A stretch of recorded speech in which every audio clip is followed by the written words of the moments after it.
When I was a kid, if you had asked me what I wanted to be when I grew up, I'd have told you one of three things. I'd either say President of the United States, a priest, or a nurse. Mostly because those are the only jobs I could have had without my parents disowning me. But, deep inside, even now, I've always wanted to be Spider-Man. Now, obviously that's insane, but just think about it. What kid wouldn't want to be Spider-Man? I mean, look at all the perks, alright? You get a six-pack, alright, you get awesome spider powers, cool. You get every girl you've ever liked, ever, as a romantic love interest, you always need those, and you get to fight bad guys.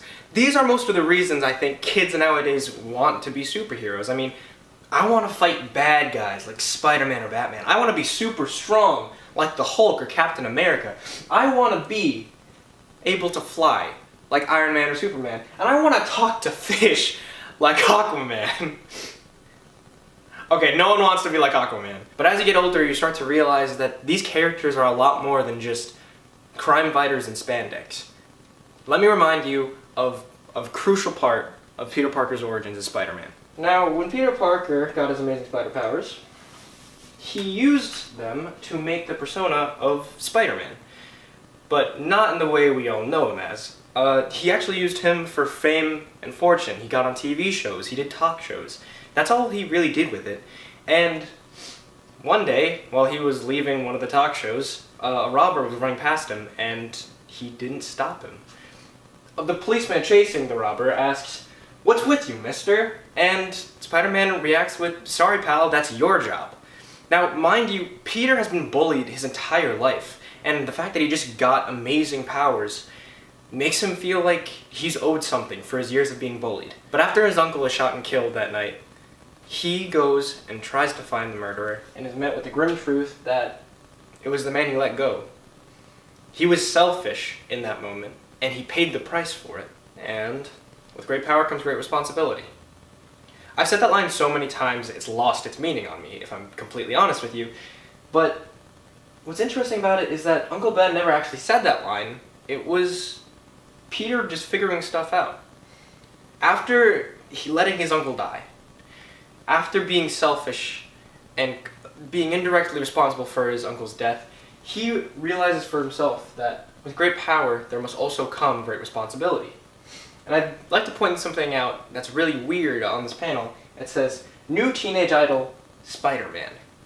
Now you might be thinking, why would he be a good teenage idol? I just saw him be selfish and have his uncle murdered because of it. Why is that a good idol to me, or to any teenager? Well, because he's just like all of us. While this is a pretty extreme case, I think on some level we can all relate to what Peter Parker is going through. We're selfish and we're overconfident, and in our disgrace, we try to learn and try to grow so that maybe we can do better next time. We take our failures and try to make something of them. We internalize everything we've done wrong so that we can improve. And Peter Parker isn't just relatable on this level.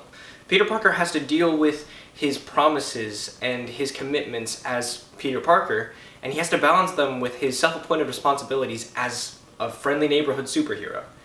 And he sometimes has to sacrifice one part of one life for another part of the other.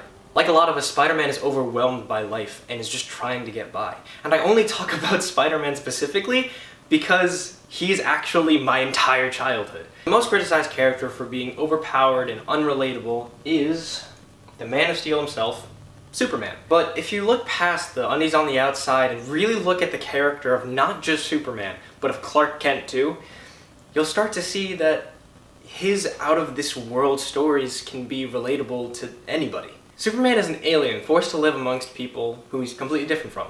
And he's forced to work at a newspaper company where he's constantly criticized and made fun of as Clark Kent. But even then, when humanity shows him nothing but the worst it has to offer, he still finds the strength in himself to save the people who need to be saved, because he feels it's his responsibility to do so. Superman does his job both as Clark Kent and as Superman without praise, without thanks, but he does it because it's the right thing to do. And generally, that's what I think superheroes are supposed to be about. Showing us that we can be better, and how we can be better. While a not insignificant amount of people think this is really weird, I've grown up idolizing these characters, not just for the costumes and the awesome fights, but because I see a little bit of myself in them, and they show me that I can be better than I am. I know that I'm not perfect, and that I can be selfish, and that I'm different, and that I've wronged people, and they've wronged me, but none of that should change the fact that I should do what I think is right. Because at the end of the day, we all have the responsibility to each other, to be kind and caring and helpful and to save as many people as we can. Because in our own little ways, we have our own great power. And you know what that means. Thank you.